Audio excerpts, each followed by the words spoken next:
నువ్వు రహస్యమంది ఇచ్చిన ఆయన గమనిస్తాడు. నువ్వు బాత్రూంలోకి వెళ్ళి ఎవ్వరికి కనబడకుండా నువ్వు ఏడ్చిన ఆ బాత్రూంలో నువ్వు కాచే కన్నీళ్ళని తన బుడ్డిలో ఆయన పడతాడు.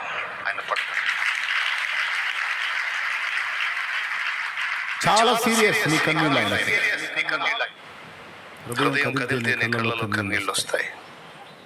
నా బిడ్డ గుండె ఎంత బాధపడిందో, నా బిడ్డ ఎంత వేదన పడుతుందో ఈ సమస్యను బట్టి నా బిడ్డ కన్నీళ్ళు వస్తున్నాయి. కొంతమంది బయట కనబడరు, కొంతమంది రాత్రి వేళ పండుకుని దుప్పట్లో ఏడ్చుకుంటూ ఉంటారు, కొంతమంది దిండులో ముఖం పెట్టేస్తారు.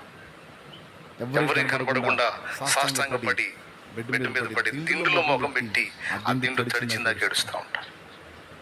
గుండెలో బాధ చెప్పుకోలేరు, ఎవరికి చెప్పుకోలేరు.